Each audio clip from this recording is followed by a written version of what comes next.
ရှင်တော်ကအော်ဂျမန်ရိုကင်းပွဲကိုပေးမထိုးတော့ဘူးလို့ပြောလိုက်တာကြောင့်အင်တာနက်ကြီးမျိုးနိုင်ဖြစ်နေခဲ့ပြီးလက်မခံနိုင်မှုဖြစ်နေခဲ့ပါတယ်ကျွန်တော်နိုင်ငံနဲ့ဘာဆိုင်လို့လဲဗျာဆမ်မိုင်းတော့အော်ဂျမန်မထိုးခင်တုန်းကလက်သီးရိုးရထိထားတာပဲကိုကျွန်တော်လည်းဆမ်မိုင်းတော့ထုံးသိမ်းသုံးပြီးထိုးမယ်လေဗျာဆိုပြီးအင်တာနက်ကြီးရှင်တော်ကိုပြောနေခဲ့ပါတယ်ရှင်တော်ကတော့ဆိတ်ရှိုးကိုပြောလိုက်ပြီးမင်းထိထားတာတွေကမင်းအကွာအဝေးချိန်ထားတဲ့နေရာနဲ့ခြေခွက်တွေတုံးတဲ့အခါအရေးကြီးတဲ့ခြေထောက်အယွတ်နဲ့ဘယ်လက်သီးဖြစ်နေတာကြောင့်အဲ့ဒီ depth perception နဲ့ speed တာမရှိရင်မင်းကဘာနဲ့ထိုးမှလဲဆိုပြီးရှင်တော်ကပြန်မေးလိုက်ပါတယ်အခါကျမှအင်တာနက်ကြီးလည်းငြိမ်ကျသွားခဲ့ပြီးဘေးနားကအပူကတော့အင်တာနက်ကြီးစိတ်ပြေလက်ပေါင်းဖြစ်အောင်အပြေးလေးချင်းနေကြတောင်းတောင်းကိုကားနဲ့ခေါ်သွားခဲ့ပါတယ်အင်တာနက်ကြီးကသူအဲ့လိုအော်ဂျမန်ရိုကင်းဖိုင်နယ်ကိုမထိုးနိုင်တော့တာကြောင့်အီမိုင်းကိုဂရိဖြတ်မိလို့ဖြစ်သွားပြီပဲဖြစ်ပြီးအဲ့ကောင်ကိုဘယ်လိုမျက်နှာပြအောင်လဲမသိတော့ဘူးဆိုပြီးအပုတ်ကိုပြောပြနေခဲ့ပါတယ်အပေါ်လည်းအင်တာနက်ကြီးကိုတစ်ချက်ကြည့်လိုက်ပြီးအင်တာနက်ကြီးတို့ဖိုင်နယ်ပွဲပြီးတော့ကအနောက်ဂျမန်ရိုကင်းနဲ့ဆုံးခဲ့ကြောင်းပြောပြလိုက်ပါတယ်ဗျာဟုတ်လားအဲ့ဘယ်ပုံစံကဘယ်လိုရှိလဲဗျသူ့ပုံစံကတော်တော်တောင်းတဲ့ပုံပဲကွာသူ့ရဲ့ပါဝါကလည်းပြေးမဲ့ပုံပဲတေချာတစ်ခုကတော့နည်းနည်းရအောင်တော့မဟုတ်ဘူးဆိုပြီးအပိုက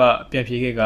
အဲ့ဒါကိုကြားတဲ့အင်တာနက်ကြီးကတော့အဲ့ဘဲနဲ့ထိုးချင်လိုက်တာကွာဆိုပြီးပြောနေခဲ့ပါတယ်။ဩဘာဖြစ်လဲကွာခုထိုးလို့မရရင်တော့နောက်တော့တွေ့ရမှာပေါ့။ဒါမှမတူတော့ဘူးလေ7ပိုင်းရဲ့အဲ့ခါကျ Rocking Tournament မှာမဟုတ်တော့တာ။ဒါတော့ဒါပေါ့ကွာ။ဟောပြီးတော့အဲ့ကောင်ကငေါ့တော့ကြိုစိန်ခေါ်သွားသေးတယ်ကွာ။ဗျာအဲ့တော့က7ပိုင်းကတော့စိန်ခေါ်သွားသေးတယ်ဟုတ်လား။ဒီကောင်တော်တော်ဖင်ချွနေတဲ့ကောင်ပဲ။7ပိုင်းခုလို့ပြောတော့ကျွန်တော်အဲ့ကောင်နဲ့ထိုးရမှာကိုကျင်းနေတော့မှာ။ခုတော့ထိုးချင်လိုက်တာဆိုပြီးတောက်ကျုံးနဲ့တက်တက်ခီကတော့ဒေါ်ရီပွားပြီးခြေထားဆောင်လိုက်တာထိထားတဲ့အယုတ်ကထနာခဲ့ပါတယ်။အပေါ်ကတော့စိတ်လိုနေတဲ့တက်တက်ခီကိုစိတ်လျှော့ဖို့ပြောလိုက်ပြီးသူကိုယ်တိုင်လည်းလောလောဆယ်မှာအဲ့ဘဲနဲ့ထိုးဖို့ဆန္ဒမရှိကြောင်းအဲ့ကောင်ပြောသွားတာကလည်းတက်တက်ခီကိုနိုင်ပြီးမှဖြစ်တာကြောင့်အခုထိတက်တက်ခီကိုမနိုင်သေးတော့ထိုးစရာမလိုကြောင်းပြောနေကြကမင်းနဲ့အီမိုင်းတို့ရဲ့ပွဲကြောင့်ငါတခုခုကိုအတီးပြလိုက်ပြီဆိုပြီးပြောလိုက်ပါတယ်။ငါတို့ဂျပန်ချန်ပီယံဖြစ်ရတာကအများကြီးအထိပဲရှိရဆိုပေမဲ့ဝေါ်တိုက်တဲ့ထိမန်းလာတဲ့လူတယောက်အတွက်ဒီနေရာမှာပဲရက်နေလို့မရကြောင်းပြောနေရင်အရင်ကဒါတဲ့အီဂျီကရီကာဒိုကိုရှုံးသွားတော့ကဆေးရုံမှာမှောက်နေတဲ့အချိန်အပိုးရဲ့လက်ကိုကာရင်သူမဖြစ်ခဲ့တဲ့ဝေါ်ချန်ပီယံကိုဖြစ်အောင်လုပ်ဖို့လက်ဆင့်ကမ်းခဲ့တာကို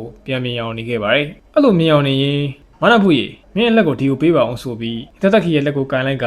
ဒါတဲ့အီဂျီပြောခဲ့သလိုမျိုးဘာတွန်ပတ်စ်လို့ပြောလိုက်ပါတယ်။ဘာတွန်ပတ်ဆိုတာကတော့လက်ဆင့်ကမ်းတဲ့သဘောကိုပြောတာပဲဖြစ်ပြီးအပိုဂျပန်တိုက်တဲ့ကိုဆွန့်လွတ်လိုက်တဲ့အချိန်အင်တာတက်ခီကိုပြန်ယူဖို့တာဝန်လဲပေးခဲ့တာပဲဖြစ်ပါတယ်။အင်တာတက်ခီလည်းသူ့ပေါ်ထားတဲ့အပိုရဲ့ယုံကြည်မှုကိုသိလိုက်ရတာကြောင့်မျက်ရည်ကျခဲ့ပြီးဆမ်မိုင်းရဲ့ကပတ်ကိုဂျင်းကိုပြန်လာပေးပါမယ်ဆိုပြီးကတိပေးခဲ့ပါတယ်။နောက်တစ်ခါမှာတော့ဒီနေ့ထဲမှာ Auction Ranking Final မရှိတော့တာကြောင့်စိတ်ညစ်နေကြတဲ့ Fujiro စာတိုက်ကိုပြထားပြီးဒီနေ့မှာကောင်းတဲ့သတင်းကောင်းစင်မရှိတော့ဘူးဆိုတော့နောက်နေ့ကိုစောင့်ကြည့်ရတော့မှာပေါ့ဆိုပြီး Fuji-san ကလီမူနာနဲ့ရုံးခန်းတွေကလူတွေကိုပြောနေခဲ့ပါတယ်။အဲ့အချိန်ရုံးခန်းတွေကဘဲတပွေကနောက်နေ့သတင်းကြီးကြီးဆိုတော့တကောက်မူရာများပြောတာလားဆိုပြီးထားမိလိုက်ပါတယ်။တကောက်မူရာကငကိုရဲကဂျပန် Ace ပဲလေကွာ။ငါပြောတာထထူးခြားသတင်းကြီးကိုပြောတာကွာ။မာရှီဘာနဲ့အပိုလို့လို့ပေါ့။မာရှီဘာနဲ့အပိုနှစ်ကောင်သားက OBBF ဒါမှမဟုတ် Wall Street ကိုသွားရမှာမဟုတ်နှစ်ကောင်သားဂျပန်တွေကိုနောက်ဆုံးအချိန်တဖန်ပြီးရင်ဆွန့်လွတ်ကြရမှာပဲဖြစ်ကမာရှီဘာရဲ့ဝေတန်က Brand Number 1ကတော့မာရှီဘာနဲ့ထိုးဖို့ကိုကြောက်နေခဲ့ပြီးကျွန်တော်လုံးနေခဲ့တာကြောင့်မာရှီဘာရဲ့ပွဲကတော့မစီစဉ်ရသေးဘူးပဲဖြစ်ပြီးအပိုရဲ့ပွဲကတော့တေချာရှိမှဖြစ်ကြောင်းဖူဂျီကရုံးခန်းတွေကဘဲရီအားလုံးကိုပြောပြနေခဲ့ပါတယ်။အပိုရဲ့နောက်ဆုံးဂျပန်တိုက်တဲ့ Defense နဲ့ပွဲမှာတွေ့ရမယ့်ဘဲကတော့မကြသေးခင်ကမှ Brand Number 1ကိုပြတ်တက်လာတဲ့တာကဲခဲချီပဲဖြစ်ပါတယ်။အဲ့ဘဲရဲ့ပွဲ history ကတော့33ပွဲထိုးထားပြီး22ပွဲနိုင်10ပွဲရှုံးတပွဲတည်ပဲဖြစ်ပါတယ်။တာကဲခဲချီက33ပွဲအောင်ထိုးလာတာကြောင့် experience ရှိတဲ့ဘော်စာတစ်ယောက်ပဲဖြစ်နေခဲ့ကဘော်စင်လောကထဲရောက်နေတာကြာပြီဖြစ်တဲ့ experience ရှိတဲ့ဘော်စာကလူငယ်ခြေတက်ချန်ပီယံကိုတိတ်သွားမလားကြည့်ရတာပေါ့ဆိုပြီး Fuji Limura ကိုပြောနေခဲ့ပါတယ်။ရုံးခန်းတွေကအခြားဘဲတွေကတော့မာကုနိုချီဘက်ကပဲလောင်းဝဖြစ်ကြောင်းပြောနေရင်ဒီဘက်ကဘယ်သူနိုင်မလဲဆိုတာထက်မာကုနိုချီဘဲချီမှနိုင်သွားမလဲဆိုတာကိုခံမှန်းရမှာဆိုပြီးပြောနေခဲ့ကြပါတယ်။အဲ့ဒါကိုကြားတဲ့ Limura ကတော့တာကဲခဲချီက33ပွဲမှာ10ပွဲရှုံးတာမှန်ပေမဲ့အဲ့ဒီရှုံးတဲ့10ပွဲလုံးကအမှတ်နဲ့ရှုံးခဲ့တာဖြစ်ပြီးတခါမှ KO နဲ့မရှုံးမှုသိတဲ့ဘဲဖြစ်တာကြောင့်နည်းနည်းရရစင်ခေါ်သူတော့မဟုတ်ကြောင်းစိတ်ထဲမှာတွေးနေခဲ့ပါတယ်။နောက်တစ်ခါမှာတော့တာကဲခဲချီရဲ့ဂျင်ကိုပြတာပြီးဂျင်ထဲမှာနီးပြတဲ့လို့ထင်ရတဲ့အဖိုးကြီးတစ်ပွေကသတင်းစာဖတ်ရင်းတတော်တော်နဲ့ပြောနေခဲ့ပါတယ်။ငါ့ဦးနုချီရတယ်ကွာတိုက်တယ်ကိုဆွတ်လို့မယ်ဆိုလေကိုရဲကဆွတ်လိုက်တာမဟုတ်ဘူး။ကိုရဲကသာဆွတ်လို့ရင် Running ကကောင်းနဲ့ထိုးပြီးအသာလေးကပတ်ကိုယူလို့ရတယ်။ပြီးတော့ဗာတဲ့အဲ့ကောင်ပြောတာဂျပန်မှာသူ့အတွက်စိတ်ဝင်စားတဲ့ပြိုင်ပွဲမရှိတော့ဘူးဆိုလားသက်ဖင်ထောင်တာပါကွာ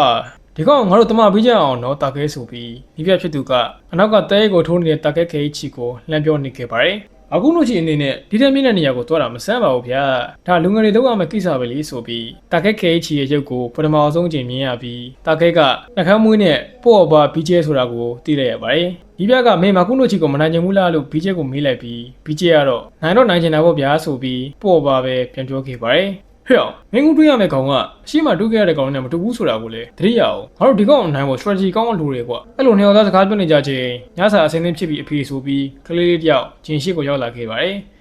အဲ့ကလေးလေးကတော့တာခဲရဲ့သားလေးဟီတဲပဲဖြစ်ပြီးသူ့အဖေကိုလာကြိုတာပဲဖြစ်ပါတယ်မိဘကဟီတဲကိုတွေ့တော့မင်းအဖေကိုကပတ်နိုင်အောင်ထိုးဖို့ကိုပြောပြပါအောင်ကွာဆိုပြီးအုံကြီးတောင်းခဲ့ကဟီတဲကတော့ငါကုနိုချီရဲ့အခွေတွေကိုညာတန်းကြည့်ဘူးတာဖြစ်ကအဖေဘလောက်ကြမ်းကြမ်းသိတာကြောင့်မဖြစ်နိုင်တာကြီးကိုအတင်းလောက်ခိုင်းတယ်လို့ဖြစ်နေမှာပေါ့ဆိုပြီးဖက်အေလိုရေရေမမောပေါ့ပါနဲ့ပြန်ပြောလိုက်ပါတယ်ဆက်ပြီးဟီတဲကကျွန်တော်တို့ကတိုကျိုကိုသွားရင်ပြန်ဝန်းနိုင်တာထက်ဒီစနီလန်ကိုအထီးကသွားမှာလို့ပြောရင်အဲ့အချိန်တာခဲကအိမ်ပြန်ဖို့ထွက်လာခဲ့ပါတယ်ဒီဘက်ကထွက်လာတဲ့တာခဲကိုမင်းမကုနိုချီရဲ့အခွေတွေကိုနေနှမ်းကြည့်နေတာပေါ့ဟုတ်လားဆိုပြီးမေးလိုက်ပါတယ်တာခဲကတော့အဲ့လိုပြောတဲ့နီးပြကိုတစ်ချက်ကြည့်လိုက်ပြီးကျွန်တော်က30နှစ်တောင်ရှိနေပါပြီဗျာ